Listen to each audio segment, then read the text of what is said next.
It's so many times that you take confidence hits. I think if you don't doubt yourself, something's wrong. But one thing I found, and something my mother taught me, is that we're all human. And that she said, my mother used to say, everyone puts their pants on one leg at a time. And so that really stuck with me as I went through coaching, to realize that we're all people. Welcome to the Bold Shift Club. Let's make this shift happen. Welcome everyone to another amazing episode of the Bold Shift Club. I'm your host Arcui Usoara and the founder of the Shift Show. And joining me today is the amazing Hayley Dennis. And Hayley is someone I've known as a client, as a friend, and now as a podcast guest. And I'm really excited to unravel this episode with her and allow her to inspire all of you in more than one way to overcome limitations around you through her own journey. So with that, welcome Hayley.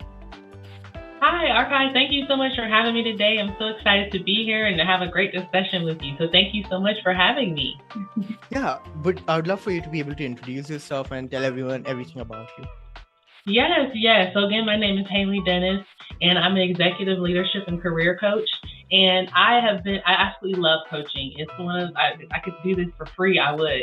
Of course, I make a living today, but I really, really enjoy the work that I do. I work with leaders, work with managers, especially women leaders, and helping them really step into their confidence and be able to lead authentically and lead boldly. A little bit about my background. I've worked in corporate myself for 20 plus years, and I worked in finance and in tech. And I wanted to use that experience to give back to others, to really help, to make them make an impact in their lives. And that's what drove me to the world of coaching. I recently wrote a book called the Authentic Confidence Handbook. Really excited about that. It's helping women of color really navigate the corporate environment and helping them to be successful on a corporate journey. So excited for that. And just the people I've met along this journey has been so amazing. I've met people like you and others that have really inspired me and to really grow my network so we can all continue to make our mark on the world and make an impact. So thank you again for having me today. I love that. And honestly, we can dive right into it, and really excited about the book as well. And you spoke about a few things, mainly that you help women become better leaders in the corporate world. And you talked about confidence, and you shared your own journey on how you were in a different field previously and how you're into coaching. I would like to ask you, aside from, just the transition, why was it important for you to become a coach? I felt one day when I was working in finance, probably after maybe 14 years of being in finance, I just woke up one day and I said, I don't think I can prepare another financial statement. I just kind of got to that burnout stage. And so I wanted to do something different. I wanted to do something that brought me excitement. And back then, this is back probably in late, about 2014. I thought, people aren't transitioning. I thought when I wanted to become an accounting and get into finance, that I'd do that the rest of my life, because transitioning wasn't a big thing. Now people transition, change jobs, change careers, so much more frequently today. And that's great, because it allows people to tap into their passion. And I got into finance because I was good at it. And I knew that I would always have job stability. But at that point, after being in it for about 14 years, I decided that, I want something different.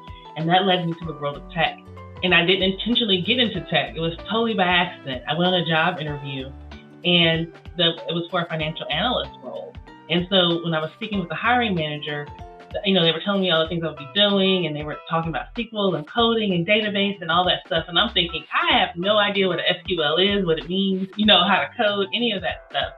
But the hiring manager told me, if you're willing to put in the work, I will give you all the training that you need to be successful at your job. And I said, deal.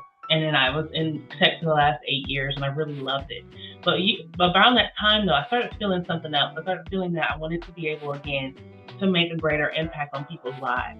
When I would meet people and I would tell them what I did, they say, oh, I thought you'd work with people, or you'd be people-facing, because you have that personality, you have something that draws people in, and you need to get from behind that computer. And so I went to a conference, and it was a conference full of coaches, and that introduced me to the world of coaching. And I thought, oh my goodness, this is so amazing. Hearing the stories of coaches and the impact, how they were helping people, it really spoke to me. And I said, I want to do that. I want to be able to help people. And it doesn't have to be huge things, but just to see that light bulb moment go off with a client, or to see them make that one small change or achieve that goal that maybe they've been trying to do for so long, or do something they didn't even think was possible. It's just so great. And seeing those results has encouraged me and empowered me to want to empower others through coaching. I love that. Thank you so much for sharing that. And yeah, I would like to go a bit more deeper into that. And I would like to ask you, do you think the hiring manager allowing you the opportunity to be like, I will guide you through this journey, played some sort of influence in your decisions to become a coach? Yes, it did. That experience taught me that he saw something in me that I didn't even see in myself. Because if someone would have told me, hey, well, you're going to be a coder, you're going to be a data girl, you're going to be an IT, you're going to be an IT nerd, I would have said, no way, that's not me. But he saw something in me that he was able to help me develop, and that skill set brought me to that. And that really stuck with me, because now when I'm working with my clients, it helps me to look for things that they may not see, or hidden skills that they may have, that I can help them bring up and bring out in their lives. I love that. So if you go a bit more deeper into confidence, why is it important for you to enable others to feel confident? I know confidence plays a huge role, especially for me and throughout my community and throughout my network and everybody I know. I feel like if you're confident, it opens up a lot within you that allows you to open up a lot more opportunities around you and for others as well. But why does it matter for you to help mainly women be more confident in their leadership roles? I think it goes back to throughout my corporate journey. I saw so many times where, men can do certain things and women can do certain things, and it's perceived so different. And it's a lot of times where the women leaders may lack confidence. They may, not speak up as much, or not share their ideas, or feel like they're not being heard.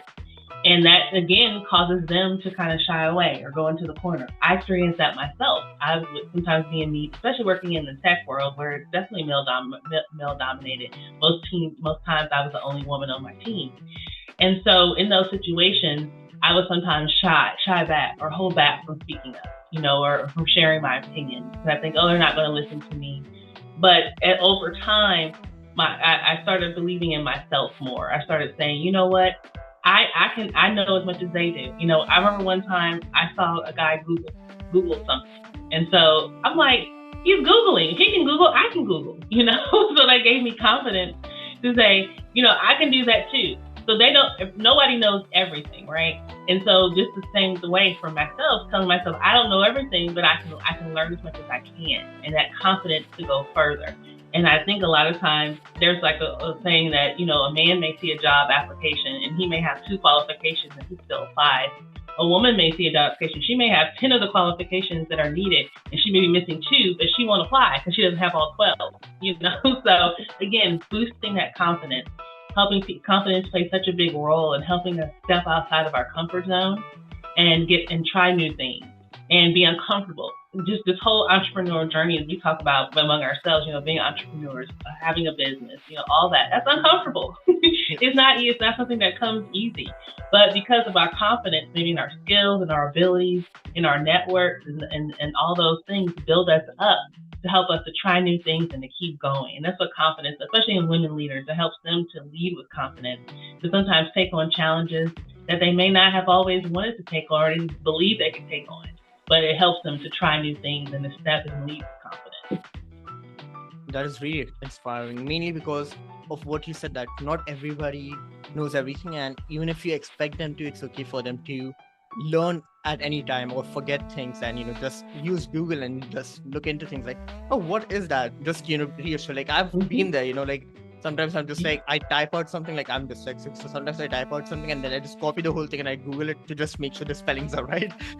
So yeah, I think it really is a very challenging thing though, honestly, what you mentioned about the qualification aspect. And did you ever feel challenged when you started getting into coaching that if you're qualified to help? I know that there's certifications, but I think it's a lot more of an internal journey first to be able to accept that you're ready to be a coach before we get into all that. Because most coaches I know, they never look up coaching as a career option and then go into that. They honestly just start coaching already and they're like, you know what, let's just get certified for safekeeping and everything. So how was that journey for you? And did you ever doubt yourself?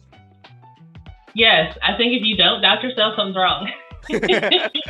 Overconfidence. I know, right? But no, I did, because for me, I like to be prepared for anything that I do. You know, I'm a high achiever, you're a high achiever. So we like to make sure that we're gonna be able to be successful when we do something, right? And so for me, when I was introduced to coaching, I said, okay, I want to make sure that I have all the certifications I need, coming from a corporate background too. And, you know, I want to make sure all my T's were crossed and my I's were dotted to make sure I had everything in line. And so for me, you know, I wanted to make sure I had my certifications in order and all of that. So after I did all my trainings and I got all my trainings, I'm like, okay, great. But sometimes I started to think, well, who's going to listen to me? You know, who's going to call me to be their coach? I'm working, you know, I work with some executive leaders, I work with C-suite leaders. And so when I first started working with them, I was thinking, you know, they may see me and think, but I had one lady, it's so funny, she's in her late 50s. And so she saw when we met for our initial coaching call, she said, you look like you're 10 years old. What are you going to tell me? What are you going to help me with? And so I laughed. And that was that moment where if I had just started off, I probably would have felt like, oh no, she's doubting me, you know, and that could cause me to doubt myself. But in my mind, I said, you know what? I want to show her. And so as we started about 5 minutes into our conversation, she said, you know what? You know what you're talking about. You're my coach. And so again, things like that really build your confidence. They instill confidence in you. And there are no doubt, as we start something new, especially when you're coaching too, you get a new client, you know, they're going to have new challenges, new things are going to come up for them, and being able to assist them the best way. But also realizing too, as a coach, as I talked with some of my fellow coaches about, you can't coach everyone as well. Everyone may not be the best fit for you too. So as you're coaching people, realizing that if you start having doubts or it's just not the right fit, then maybe a different coach may be best for them. So recognizing too your limitations that you do have, but also recognizing that you're there for a purpose, and you tell yourself, I know my stuff. You know, realize, tell my clients, think about your experience, think about the things you've done in your past that got you to where you are. And you know, that imposter syndrome can creep up. But and that happens for everybody, no matter what role we're in. But being able to remember that you have the skill set that got you there, and it's going to continue to carry you through that, and then rely upon that.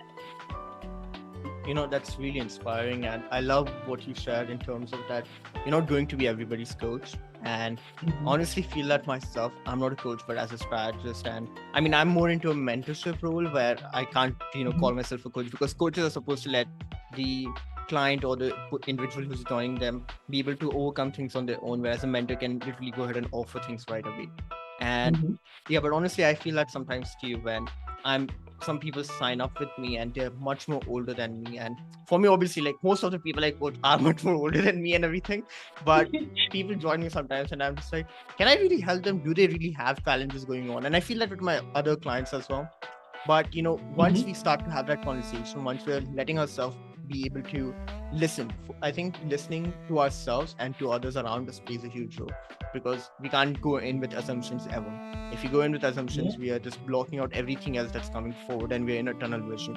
So when it comes to, just figuring out, like, what made you think that you would want to work only with executive leaders or with leaders? What made you think that leaders were the ones facing challenges with confidence? From my own experience, because of course, when I got out of college in finance, I started, at the bottom, entry-level roles, and I eventually worked my way through all the way up to leadership roles. So I truly lived that journey of starting from the bottom and working my way up to the top. And so in that journey, it's so many times that you take confidence hits. You do, as you're learning, you're dealing with people, you're dealing with personalities. And I've found, especially when I switched over to tech and started working in tech, there weren't a lot of women leaders in tech. And then if there were women leaders, they usually were burned out. They were frazzled. I know recently in the news, I saw that there have been a lot of women executives leaving those roles because there's just been so much. They're valuing their mental health, and they're, that's more over that than just a job. And that's, I think, so important today as we realize that our mental health is so important, and all of that affects us daily. We may not realize it at the moment, but it can lead to burnout if we're in roles that just aren't for us and things like that. And so that really drove me to want to work with corporate leaders, because I've walked that road, I've been on that journey before, and I know what it's like. And then I have a great network of women where they share their experiences and I hear their stories, and that really invigorated me to want to help them to be successful.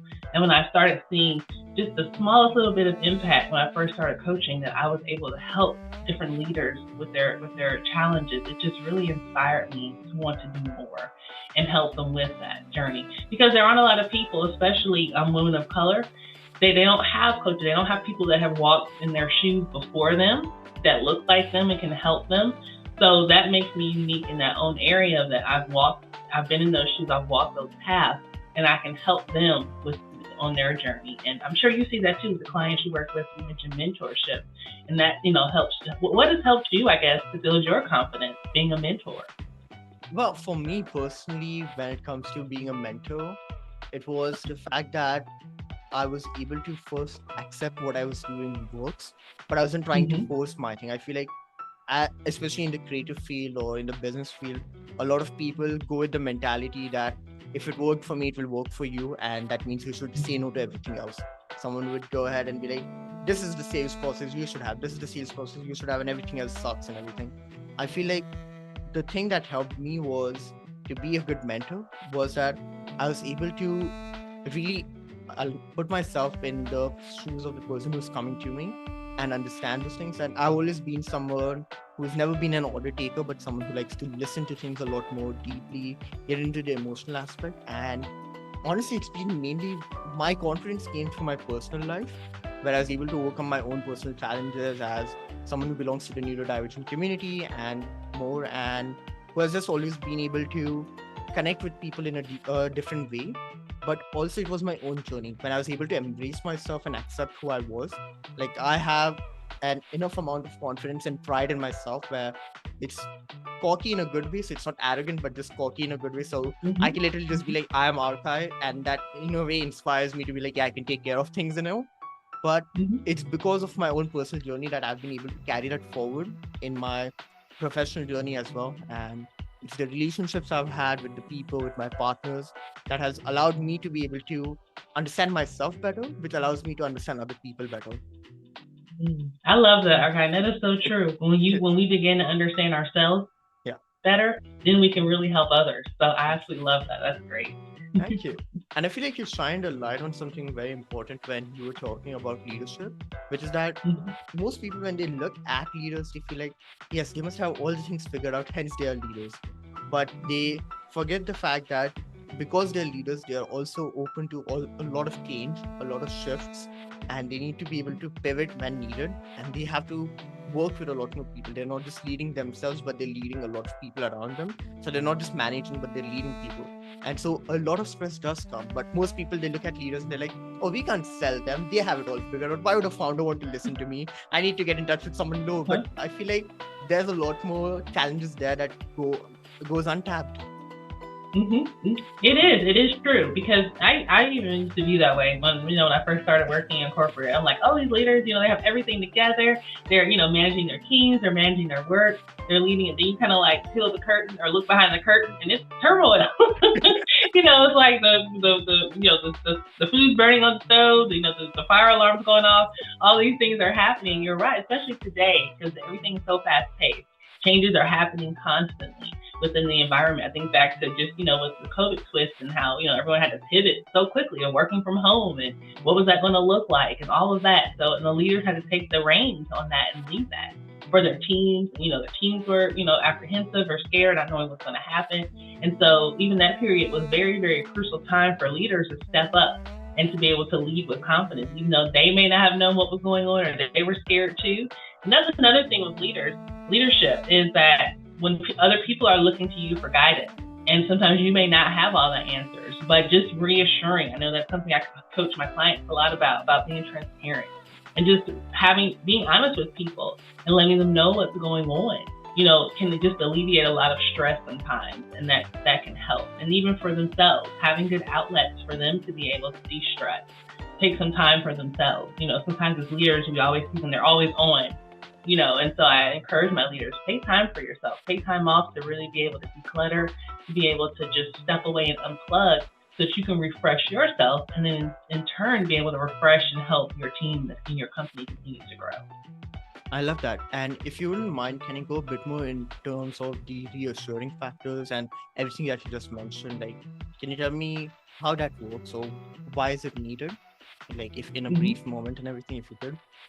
Yeah. I think reassurance is so important because it helps people to feel confident, in their way. Like for instance, if you have a team and you're leading a team, if you're having one-on-ones, I tell all my leaders, one-on-ones are so important. You need to have one-on-ones, and so in those one-on-ones, using that time to reassure people. People things are changing, people's jobs are changing, people are losing their jobs. All that's happening today and what's going on in organizations.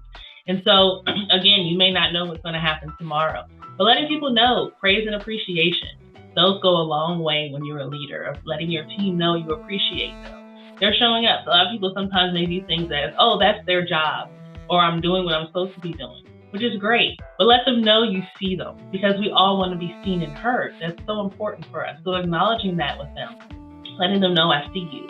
I see the effort you're putting forth. Maybe they're having a hard time. Maybe something's going on personally for them. Being able to be empathetic, to be self-aware is important. And that's what makes a leader great, when they're able to be empathetic, when they're self-aware of themselves, self-aware of others, and they're able to tap into their team's potential. If you ever ask people, who do you think is a great leader? And then they share that with you, and then you ask them what makes them a great leader. A lot of times it goes back to what you said earlier. They're a great listener. They really stop and listen. And that's important too, because we think about, if you're at work, you may ask like, oh, hey, how you doing? And they say, oh, I'm good. And everybody's like, oh, I'm fine. But is that person really good? Are they really fine? Ask a little bit more. How was your day? How was your evening? Let's get to know it. And that, again, builds relationships too with individuals as you have those conversations. But really taking the time to listen to people will really go such a long way. And then you're able to reassure them that they're doing a good job. You're helping them with their career path, their development, their growth. And that really means a lot when you're, as a leader, when you're working with your team.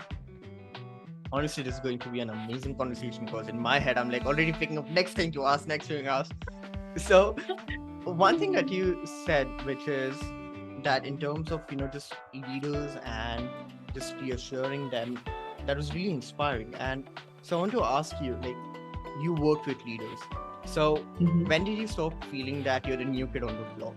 Because I feel like every time we start that journey, and I didn't realize this myself until I was in way too deep. Whereas I started out as a freelancer, I was minding my own business. I was like, I need to help my clients. And before I knew it, or before I actually allowed myself to realize where I am, I was coaching creators, people who coming to me, they were asking me questions. And I was no longer just someone who's doing a business, who's running an agency or providing clients with services, but rather someone who people look up to as a thought leader, people come to for seeking advice. And I wasn't just someone who's figuring his own stuff out, but rather who's someone now guiding others. So when did you feel that? How's that journey for you? I think I had a client and they were a senior VP. And so it was so funny because when I first started coaching with this individual, I thought, wow, I was a little nervous because I'm like, I'm new to this, and this person's like a senior VP role, and they're getting ready to head to the CTO role, they're getting room for that, and I'm like, I was so nervous coaching with them, and so, but one thing I found, and something my mother taught me, is that we're all human, and that she said, my mother used to say, everyone puts their pants on one leg at a time, and so that really stuck with me as I went through coaching, to realize that we're all people, and so, but that particular client, when I saw the impact that I was able to help them make and some of the challenges roadblocks I was able to help them work through, it really let me know I know what I'm talking about. And then even when they, after I worked with them and we finished the coaching engagement, the words of appreciation they gave me just really, really made the difference to me, that I was able to help this person go from this spot to that spot. And now they're going towards CTO role. And that was just really amazing for me to see that I was able to help someone, and that I think I talked about this with someone else, a previous friend a couple of weeks ago. We were talking about, I help, new managers, and I help people that are going into the C. And so that's a wide range of different skill sets, lots of different things that go into that. But when I had that experience with that particular person, it really just kind of broke down that wall to say, "You got this, girl. You're great. You're wonderful." And again, like you said, we're not like ego building, but we're with confidence. It makes us feel good about ourselves. We feel good about our work, And we have to feel that way, because if we don't feel good about the work we're doing, it's going to affect our clients, those that we work with. They're going to say, well, she doesn't, seem very confident today, or she seems a little down. What's going on with her? And so when we come in, we feel confident. And even if we don't know, sometimes too, again, it goes back to how can we help, looking at different ways. Maybe we have to change our approach for different clients that we get, or different people that you mentor. And that comes with the experience and knowledge of knowing that. And that's really when you realize that, hey, I'm good at this, and I'm doing a great job. I feel like those momentum starts building up and the gears start coming into place once you know that, I'm in this zone, and I no longer need to second guess myself anymore, at least as my credibility and everything, right? Yeah, exactly. And I love what you shared about, the words, like I think social proof, feedback, and testimonies, they're not just there for, obviously building social proof and letting people know what you have done, but I think they play a very huge role in terms of even inspiring you and empowering you from within. Because obviously you can do a lot of self-talk, but sometimes we do need validation. But it's a false validation when you can look back and see all the people you have impacted and helped. I think that plays a very crucial role to reassure us as well. Yeah, it does. It really helps you feel good. Like you said, going back and reading those, I tell some of my clients to create a brag book for themselves, or to have their confidence book. They can go back and look at the things they've accomplished over time. And I said, I tell my clients I need to do that for myself. And so I started, gathering and keeping all of my great moments, or my testimonials, or things that people will say to me, or send me a note thanking me for helping them, or what I helped them to accomplish. Keeping those handy and reviewing those as ourselves as service providers really does help us keep going and see the impact that we're having. I love that. So you talked a bit about leadership, and in terms of, looking at others and seeing what kind of leaders they are. And when you're sharing that, it reminded me of something I do as a brand strategist for a lot of my clients, which is it's very hard to know who you are. Like if you can ask someone like, who are you right now? It's a very vivid question. So what I like to ask my clients is either I ask them who you were a few years ago, or who do you want to be? Because people have a lot of clarity around that. And then we reverse engineer that. So if we either ask them like who they were a few years ago, and then they work up to the, what all has changed since then, or who they want to be, and then they subtract all the things they need to do. It allows them to just look at themselves from the clarity they require. But I think it even plays a very crucial role in terms of reverse engineering what you want as well. So you can break down the traits and what you consider to be a leader. For a lot of people, it is the calmness. A lot of people, it is the energy someone can bring in once they enter the room. And obviously, they all have a very common thread in terms of one factor or something or the other. But according to you, who is a great leader? What makes you consider someone a great leader? To me, I think a great leader is, first of all, a great listener, as we brought out earlier, a person that really listens, that is empathetic, and that thinks about others, and really focused on bringing out the best in others. And when I think about, just the leaders I've had in my career, some of the best leaders I've had has been those people that have helped me see things in myself that I didn't even know I had, and to bring out things and help me develop skills and just become a better person overall. And that they care about you in the sense of, no, they're not, nosy, so to speak. People say, I don't want, people, in my business, but they care about you in the sense of they want you to be great. And that's what same thing I take forward with my clients. I want everybody to be great. I want them to be whatever that is for them. And that's why I always tell my clients as well, what is your version of success? Not what other people say success is for you, or what, you think might be success, but really focus and carve out your path for success, and then go after that. And you're going to be happy because it's something you want for yourself. And so great leaders to me inspire others to really live in their truth, and to live and operate in their center of excellence, and then help them to become better and empower themselves in that space. And that's a great leader. I love that. Do you have anybody like that you look up to as a leader right now? I do. I have one of my mentors I had a couple years ago. We stopped coaching about a year ago, but she really, really helped me to step outside when I was at that point of leaving corporate and stepping fully into entrepreneurship. I straddled that fence for a long time because I was used to the corporate environment. I'm used to, I was very high achiever. Give me a task, I can tackle it, I can do it. I like to be in control. I like to control the outcome of things. And one lesson that I learned that she really helped me to appreciate is that I like to take on things I can control. But she said, Hayley, when you step into entrepreneurship, you can't control that. That was such a big deal for me, because it's like, you're working you're not going to have that steady paycheck every 2 weeks in your corporate job that comes in anymore. And the things that come along with that, the stability and things like that.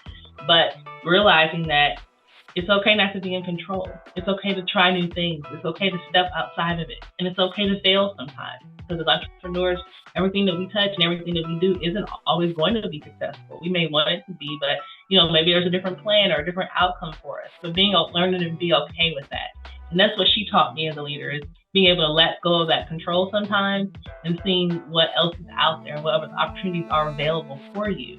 And it can just be greater than you even imagine. And so that's what I appreciate from one of the leaders that really helped me and was a mentor for me. That's really inspiring. And I love what you shared about letting go and as an entrepreneur, because I think it's a very risky endeavor, but it is one of a lot of excitement, thrill, and something that will truly inspire you in more than one way to show yourself everything you can. I think it's one of the best ways to leave a legacy behind, personally for me. So yeah.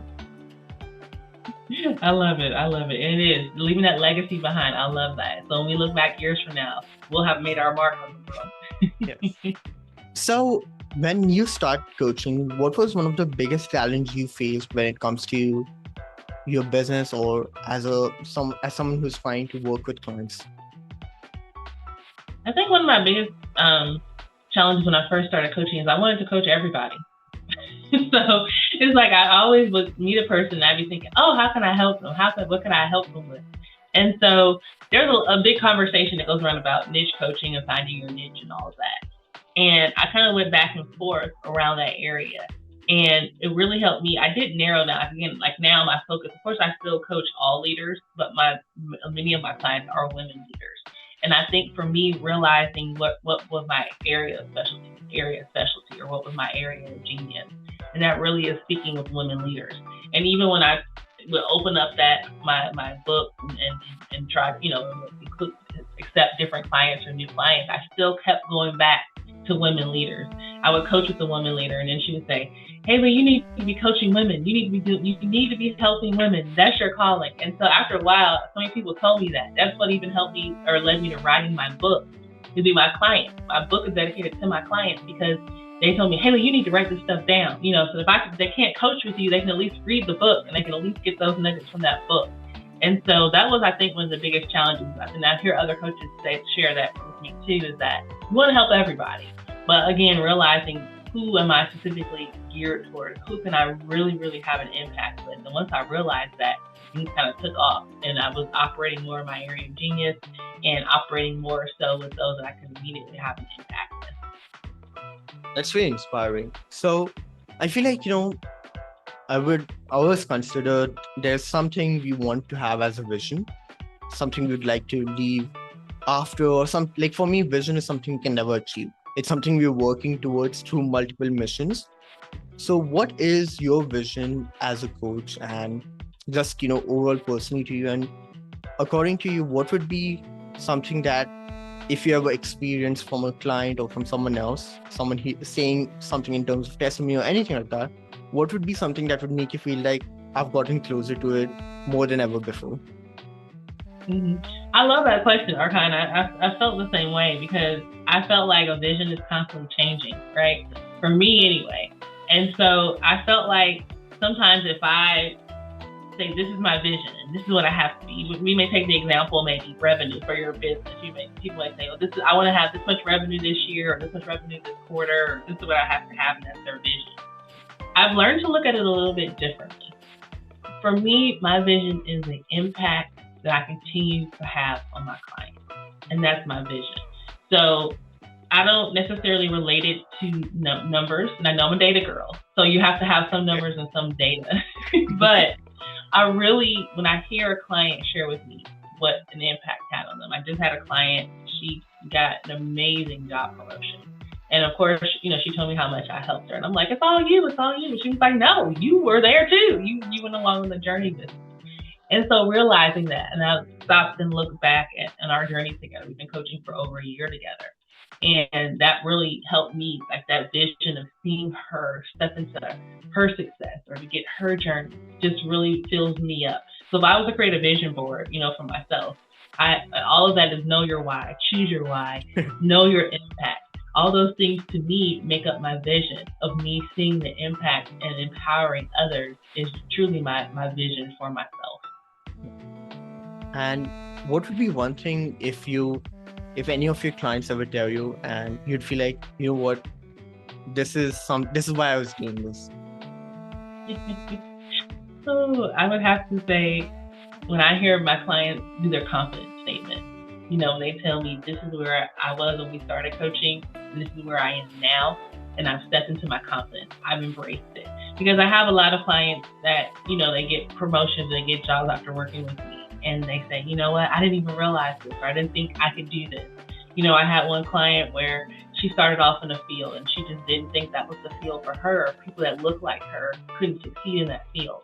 And she's doing amazing things in that field, and seeing her step into that confidence and get excited to show up at work every day just really makes me so happy. And I keep telling her, you can do this, you got this. Or I see some of my leaders, get positions or promotions that they didn't even know about or came out of the blue. And I said, because you were great, you were amazing. And to see them then come back and share that with me, to say, you know what, I didn't realize that I could do this. And now they do realize that confidence they have just makes me so happy to be a coach and to have helped them on their journey. That's really inspiring. So what is it like coaching with you? If you could just walk us through that journey to the listeners. What would it be like if someone gets on a call with you and you hire, they end up deciding to work with you for a long run? How does the process go? How long does it go? Because I feel like confidence is something that's tailored to each and every person. You can't put a time on it, but I feel like, and we can't even do frameworks with it. Like confidence is something unique to each person. But how does it feel like when someone is working with you? Well, I've been described, and these are words that people describe to me. They tell me I'm encouraging, I'm a cheerleader, I'm empathetic, I'm a good listener, I'm challenging. So, and then you're right, that's the different thing about confidence. Confidence is different for each person. There's no cookie cutter, there's no the exact thing you have to do, because each person has things that are blocking their confidence, or that are blockers or challenges or barriers for themselves. So when a client comes to me and we're working on confidence, let's start off by identifying what's blocking you. And a lot of people, immediately they may say imposter syndrome. And people don't realize imposter syndrome is more than just imposter syndrome. There's so many things that feed into imposter syndrome. So even breaking that down first and helping them to see, let's dig a little deeper. Let's unearth what's beneath that. A lot of people say, like, when they work with me, they want to work on executive presence. Again, that's one of those words where there's so much more to executive presence than just showing up. My manager said I need more executive presence. Well, in what way? How are you showing up now? How do you want to show up? And that's the thing that when my clients come to me and we first start working together, going back to vision and success, what is their vision for themselves and what does success look like for them?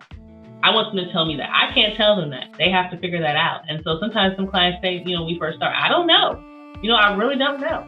And we work together to figure that out so that by the time we're done working together, they will. And some people do get it faster. So you said, how long does it take? Some people, I'm coaching with clients over a year, going on 2 years now. So they've been with me because they see the value that I bring them.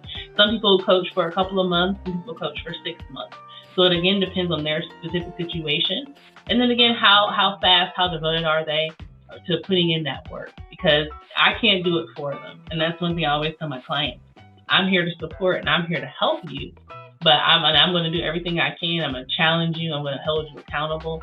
But again, their willingness to put in that work to make that change that they want to make for themselves so they can achieve their vision of success. That's really, in depth in terms of everything. When someone is facing a challenge, like a lot of times people expect us to be able to just give them everything. And I think for some reasons, I feel like, it is easier in some cases, and hence I prefer to be a mentor rather than a coach, because I'm the kind of person, I'm like, I want you to be able to actualize things around you, but I would rather have you tell you what you can do and see you work on it in some cases. And in some cases, I'm like, I would like for you to be able to discover that on your own. So I think that's why I prefer to be a mentor rather than just a coach and everything. But what would you tell someone if they're currently facing with two things? So there's a two-parter. One, if they're facing with just self-confidence and being able to embrace and accept themselves. And the second part would be, what would you tell someone if someone is trying to make a pivot in their own career, in their own journey? And if they were in a similar place like you, because obviously, from what I've understood, like you obviously were having great, like it was stable and everything, but you wanted to make a change. It was more internal than external. It was more that you wanted to help others scale. Correct me if I'm wrong, but so yeah, I'd love to know what we do. Yeah. So I'd love to know. No, you're right on. You picked it up. Good intuition. Yes, I'm a good listener. Yes, you are. Good leader. Good quality trait. No, the first question about, increasing their own self-confidence is think about where you are and how you got there. And think back to the things you've done. Obviously, you're in a position where you've done some amazing things. Focus on that. Think about the impact that you've had. Some people may say, well, I haven't had any impact, or I'm just doing what I'm supposed to do. But I know that if you look into yourself, that you can find somebody you've impacted or something that you've done that's made a difference in someone's life, in their work, in your work, for the company, for yourself, for your family. A lot of people, equate the validation. A lot of people need external validation, and that comes from work. But what about internal validation? And I would tell them to look inside themselves for that internal validation, to see what they've done to keep themselves going, what they've accomplished over the last few years, and focus on those things. Think about their strengths. I love doing strength activities with my clients because they may think about, oh, well, I do that all the time. That's a strength. Everybody can't do that. Sometimes we think that the things we do or become habits for us, we just do because we're just automatically or naturally good at. But everybody isn't. And so, again, identifying their strengths can really help to build that confidence and strengthen that confidence for themselves. And then I think for those that are thinking about transitioning or going on a career, that's why I really love that discussion with my clients as well. Because I feel that when you're thinking about transition, you may not know exactly where you want to go yet. But when I work with clients that are going through a transition, going and doing some of those same exercises I just spoke about, looking at their strengths, looking at their skills. What do they want to do? What are their passions? Some people have passions, some don't. And that's okay too, because I've had clients say, well, I don't have any passions. That's okay. That's fine. If you do though, thinking about, do you want to work in that passion every day? Or do you want it to be it as a hobby or something aside? Just looking at things that you're passionate about, maybe work that you wanted to do, but maybe you never considered. And I love the climate right now in the working environment, because you have people that are able to step into new things, try new things that they maybe never thought possible. Maybe they don't have the full training of that. But you know what? Just like somebody gave me a chance with no tech training at all, there may be people out there that are willing to give other people chances to figure stuff out and to step into new things and try new things and not being afraid to fail. Guess what? You may try something and it doesn't work out. But hey, you tried it. You don't have any regrets. You know that, hey, I put this into play and I want to try this and see how it works out. And don't listen to others. So many times too, when we're trying something new or want to do something new, we can allow the noise of other people to make us change our mind or say, hey, oh, maybe I shouldn't do that. But again, look within yourself and see what that means for you. And then go about, if you need help or assistance, whatever that may be, get that to help you explore those areas to see if it's something you can transition in and make a living out of, or a passion, or work in that and make an impact.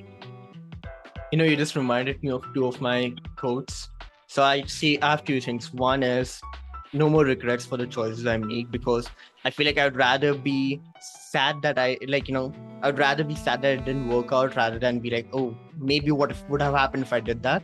And to really add to that, I have one quote and it's on my website. I even plan on getting it tattooed one day, just the first word of it. But remember the reasons for the choices you make, because a lot of times people end up hating how things turn out. But if you remember the reason for which you did this, the decision you made, why were you empowered or why were you driven to make that decision? And regardless of how it turns out, if you can remember the reason, then that's the most important thing, because that is why you were doing it, regardless of how things turn out. I love that. Yes. Oh my goodness, that is. Yes. It will make you go so much further and try different things if you remember those reasons. Yes, I love that too. And just something with my new saying will make a sticky note. Yes. Yeah. So when do you think someone is ready to make a shift? When do you think, like sometimes people are obviously considering it, but when do you think someone should consider within themselves that maybe it's time for a shift? Ooh, that's a loaded question. Yeah. I like it. But to keep it simple, I would say mindset plays a huge role in that. And so a lot of times, we may think we're ready for something, but our mind isn't there yet. And so when you are in that growth mindset, you probably heard that, the different types of mindset, growth, just two parts of growth and fixed mindset. When you're in that growth mindset, that's going to help you to try new things, accept new things, and really see and try something that may not, you may have never thought you'd be doing. If someone told me 20 years ago or 10 years ago that I'd be a coach right now, I'd say, you're crazy. I'm going to be working in corporate till I die. I'm glad I'm not. But again, having that growth mindset, being open to new possibilities and new growth will allow you then to be able to take on change more easily and accept it. So what is the next step for you? Do you plan to be a coach all your life, or is there something else that someone's going to tell you and you're like, no, that's not going to be the thing, but that's something that might end up happening? We'll see. You never say never, right? But for right now, we talk about vision. Yes. I was just telling one of my sisters is a coach, and I was just telling her the other day that I could really coach. She said the same thing. I can coach till to the end of my life. And I always see coaching as being a part of my life. It may not be a full extent as it is now, as new things come up, but I always want coaching to be a part of my life. Same with you. I started mentoring last year, and I'm mentoring again this year, and that's rewarding work too as well. And so it's so many other aspects that when you start coaching, that doors that open up for you. So I don't know what the next door is for me that's going to open, but I'm open to it and I'm excited for it. But I will say I can see coaching definitely continuing to be a part of my life forever. That's amazing. If you don't mind sharing, what has coaching opened for you personally and professionally? Aside from the impact you have created, how has it changed your life from being someone in finance and data to now coaching? How has this shift affected you? It's really opened the doors. I've built a wonderful community and networking. I've met some amazing people that has allowed me to meet, and I'm still meeting amazing people each day. I'm connected, even through other people. I've met people through you, we connect me with other people. And so I find that people are so much more important to me than when they used to be, and relationships are really important. And so that's what I'm really grateful for, is the relationships and the networks that I've continued to build. The world of coaching has opened up for me. And then it really is funny because when you're coaching other people on the different subjects and challenges, it causes you to look within yourself as a coach. And it makes me feel that if I'm going to tell others what they need to be doing or how to do it, I have to be doing it myself. I'm one of those people where I really feel like I need to be walking the walk and talking the talk as well. So if I'm going to tell other people, you need to be a good listener, you need to be more empathetic, I need to be doing that in my life. And it really has helped me to see when you become more self-aware and think about how your actions are affecting others, it's going to make you a better person. And then realizing that we're all humans first. And that's something that's really affected me as well, is how you view people. We all have our biases, we all have our assumptions, we can all be judgmental.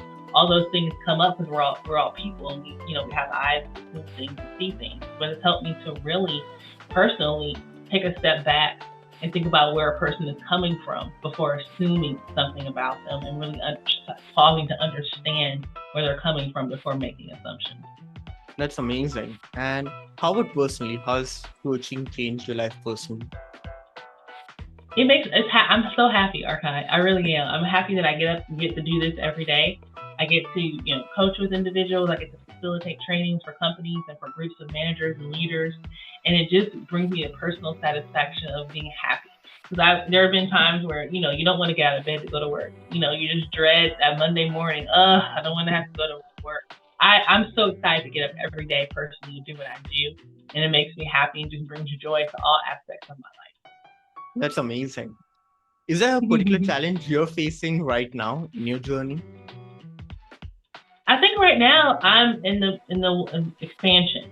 And so that's really been great for me. I love it, but then it's also, as you're getting back into things again, you're like, oh, what's next? And me, I'm always like, oh, I love this, and I want to do that, So I have to keep reminding myself, Hayley, one thing at a time, focus on one thing at a time. And so that, comes up from time to time for myself to pull myself back and to really, hone in my focus and what I'm going to focus on right now. And realizing that some things I put on the back burner. So I have a little board where I'll put my stuff. Okay, this is great. Let me put it on the back burner so I can look at it another 6 months or another 3 months, and just deciding I can't do everything at once. I used to always say Rome wasn't built in a day.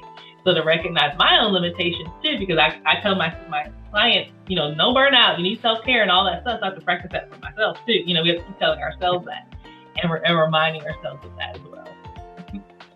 So this is going to be a very tricky question, but I feel like, when it comes to coaching or anything we do of passion, I feel like we're more driven towards the impact we're creating rather than the medium we're using. So if one day you couldn't coach, what would you do otherwise to be able to create the same impact? I would probably write more. So if I can't talk it, I'm going to write it. So if I was to lose my voice and never be able to speak again, I would start writing. I would write more. And I love writing. Even, writing my first book was really great. And I know it's the things we don't have time for. So I would definitely write. That's a great question. I like that question. Thank you. Well, honestly, it's been really amazing having you today, Hayley, and the amazing conversation we have gotten into and the various challenges and what it takes to be someone to even empower others to find their confidence. So thank you very much for joining us, and really enjoyed having you, and I hope the listeners enjoyed it as well. Thank you so much again for having me. This is a great conversation. So thank you, Arcui.